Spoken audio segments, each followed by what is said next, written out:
Hey, True Believers, Englentine here with another Top 10 comic books sold to readers.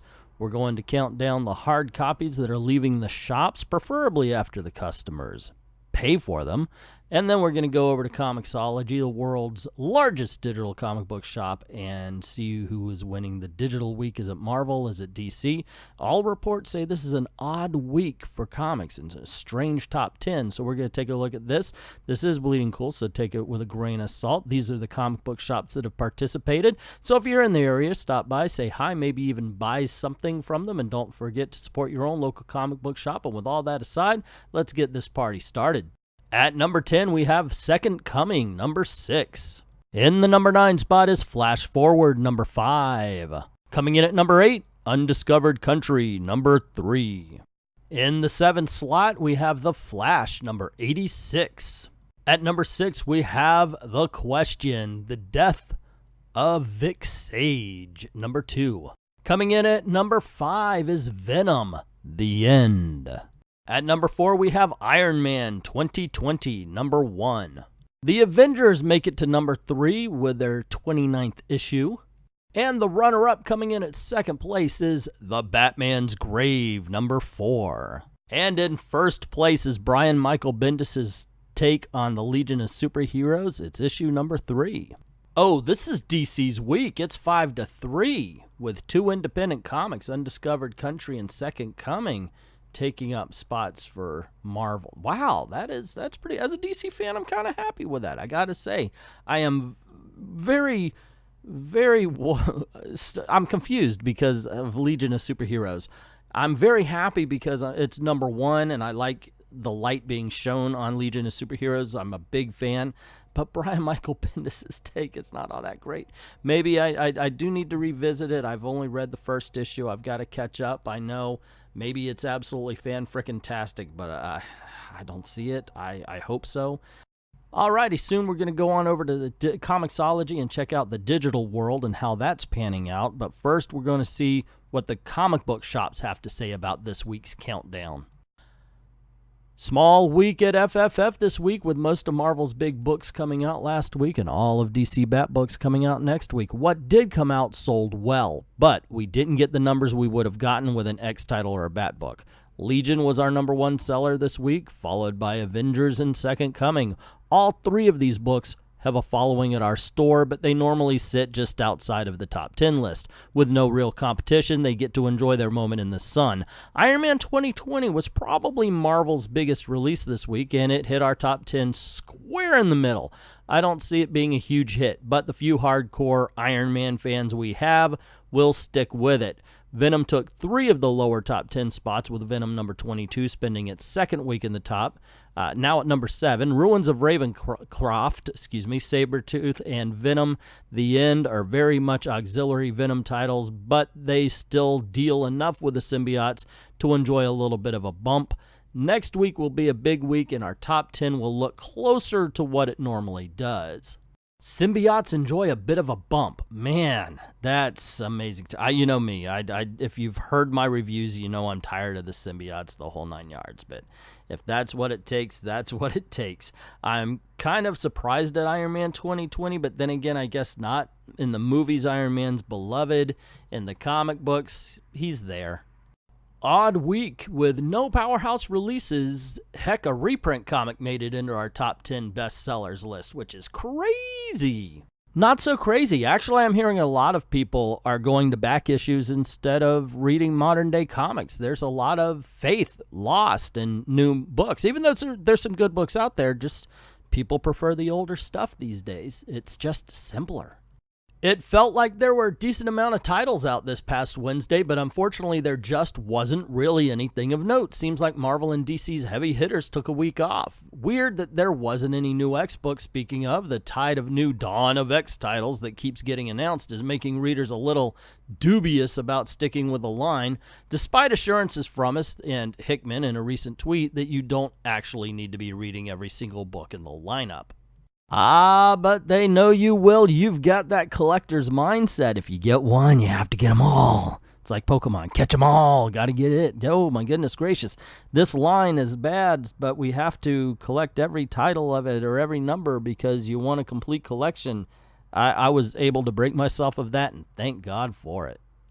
Not exactly a typical week. Pretty small offerings from all publishers, which worked out okay for us as we had unusually terrible winter weather that kept people at home this week. Still, the usual suspects wound up on top, with Batman and Bendis doing well for DC, and Venom and the relaunched Iron Man leading Marvel. Undiscovered Country topped the everyone else list, which is no surprise as this weird but wonderful series is going strong. Probably the most surprising thing on our list is The Question.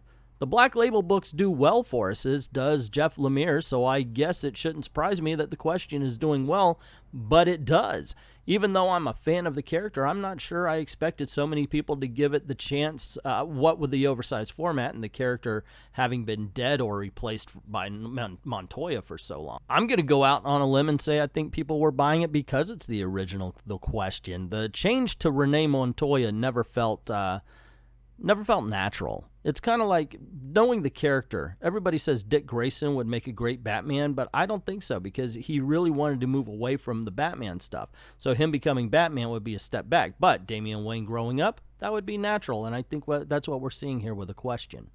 This was a weirdly small release week, and while the Caped Crusaders still captured the top spot, the sparse field allowed books like Legion of Superheroes and Aquaman to take much higher on our bestseller list than usual. It also resulted in the bottom spots being a multi-way tie between some of the smaller titles and a nice mix of things from Undiscovered Country to Nightwing and Hellboy.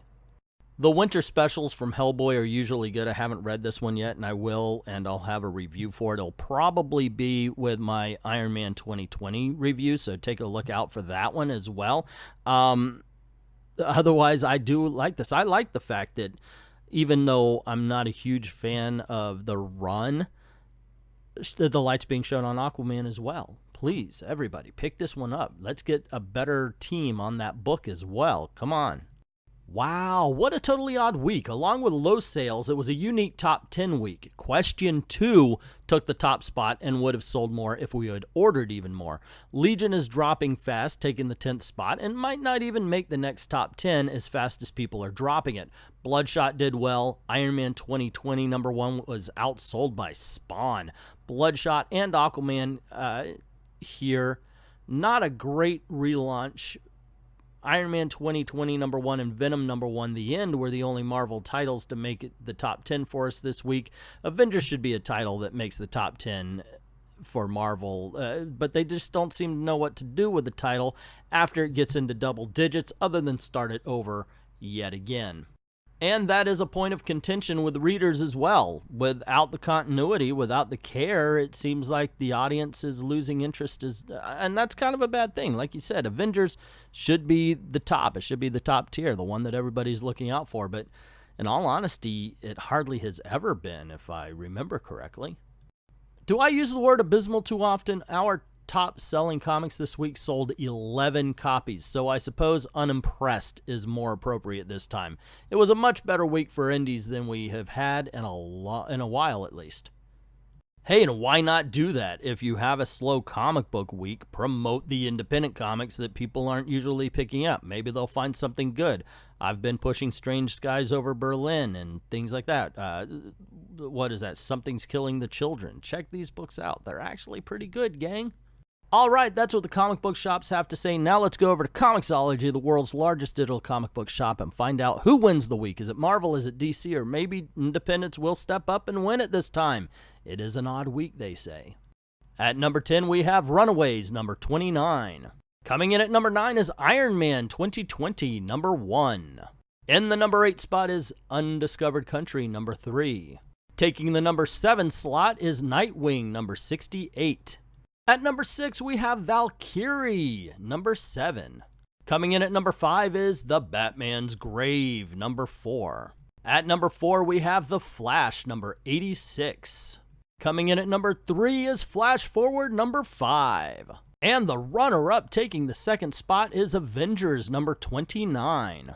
Leaving Brian Michael Bendis to rule the digital world as well with Legion of Superheroes, number 3. So there you go, gang. Marvel did better. They have 4 in the countdown as far as digital is concerned, 1 independent and 5 DC. You know, I like to expand it out to top 20. just for poops and giggles, so let's do that. And I'm a little worried for my team here because, you know, Marvel usually owns this back half.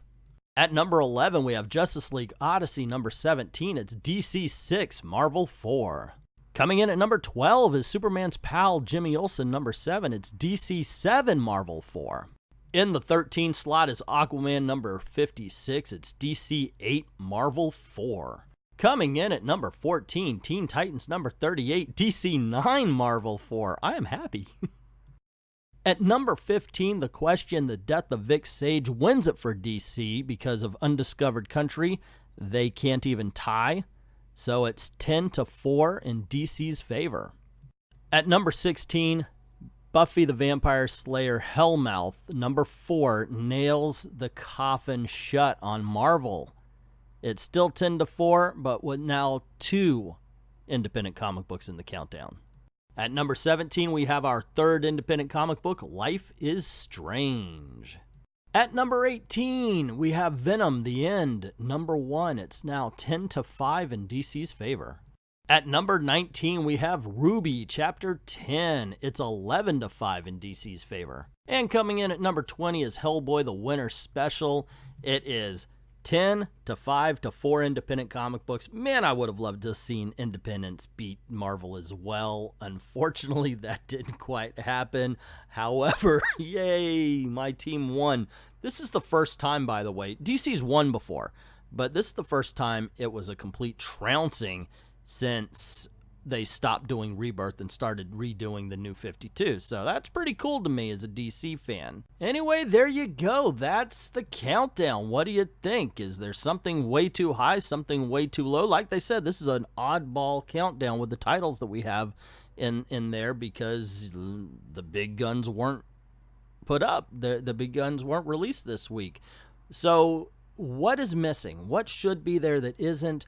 What was there that you're like, dude, seriously, Superman pals Jimmy Olsen, why is that in the countdown?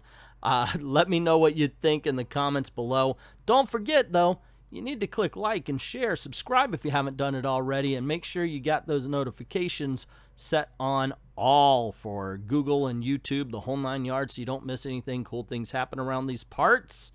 And if you don't mind helping out the channel, go on over to Patreon or to Ko-Fi, drop $1 in the till, and helps keep the lights on, helps keep making videos for you, as is our passion. I'd like to thank everybody who's already done that, and to everyone, all of the true believers, thank you very, very much for watching, and don't forget to click on one of the videos that are about to pop up in the credits.